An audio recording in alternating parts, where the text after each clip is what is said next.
హృదయమే బాగలేకపోతే నేను ఏం చెప్పినా ప్రజలు వినరు. సేవకుడికి ఉండవలసింది ప్రధానమైంది ఆయన గుణాతిశయాలు ఏంటో అర్థం చేసుకోవాలి. ఆయన గుణాతిశయాలు ప్రచురించే ముందు నీ జీవితం బాగుండాలి.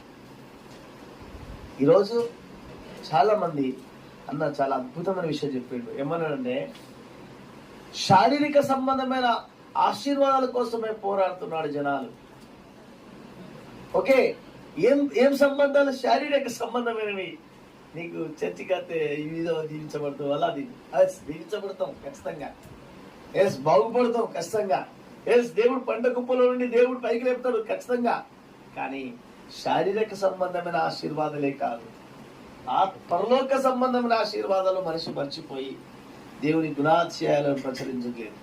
ఈరోజు మనం మాట్లాడితే, మనం కూర్చుంటే, మనం నిలబడితే, అందుకోసమే మోషే గురించి ద్వితీయోపదేశకాండం చివరి అధ్యాయం చివరి మాటలో ఒక మాట అన్నాడు, మోషే లాంటి అద్భుతమైన సాక్ష్యం కలిగిన వాడు ఈ ప్రపంచంలో లేడు. ఈరోజు నేను చెప్తున్నాను, మనము గుణాతిశయాలు ప్రకటించే మనము ఆయన గుణాలు ఈ లోకంలో చూపించడం కంటే ముందు మన జీవితాన్ని ప్రజలకు చూపించాలి.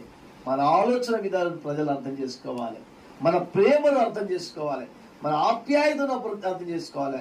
అప్పుడు ఏమైందంటే అద్భుతమైన కార్యక్రమం మన ద్వారా జరుగుతుంది. అయ్యా, నువ్వు నన్ను పిలిచావు, నువ్వు నన్ను ఏర్పరచుకున్నావు. పిలిచిన వాడు, ఏర్పరచుకున్నవాడు ఎవరిని వదిలిపెట్టాడు. ఎవరి దగ్గరికి పోయి నాకు ఇది అవసరం ఉన్నదని చెప్పుకునే అవసరము లేదు. నేను ఒక ఆర్ఫనైజ్ నడిపిస్తున్నాను. ఈరోజు దగ్గర ఇప్పటి వరకు పోయి నాకు కార్డు పెట్టి, అయ్యా నేను ఆర్ఫనైజ్ నడిపిస్తున్నాను కుమారన్న, ఏంటిది సజీవ సాక్ష్యం, చాలా సంవత్సరాలు జాయ్ ఫౌండేషన్ రిజిస్ట్రేషన్ నుండి అన్నది తెలుసు. ఈ రోజు వరకు వెళ్ళి నేను ఒక అనాథాశ్రమం నడిపిస్తున్నానని ఎవ్వరి దగ్గరికి నాకు కార్డు ఇవ్వలేదు. పాపాత్మల సొమ్ము నీతి మందుల కొరకు దాచబడ్డదన్న వాక్యం మాత్రం నాకు తెలుసు. అవన్నీ నేను ఖచ్చితంగా తీసుకుంటాను. అవునా కదా? నడుచుకుంటే అవి నేను ఎక్కడికి పోనవసరం లేదు. ఎందుకంటే దేవుడు నన్ను రాజులైన యాజక సమూహంగా చేశాడు. ఆయన సొత్తైన ప్రజలు కాబట్టి నేను ఆయన పొలంలో నమ్మకంగా పనిచేసుకుంటూ పోతున్నాను. దేవుడు ఆశీర్వదిస్తున్నాడు. ఒకటే మాట, దేవుడి అప్పగించిన ఏ పనైనా, ఏ చిన్న పనైనా మనం బాధ్యతతో పని చేయకపోతే మన స్థానంలో దేవుడు ఇంకొకరిని వాడుకుంటాడు.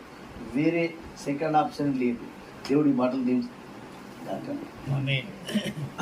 చాలా చక్కని మాటలు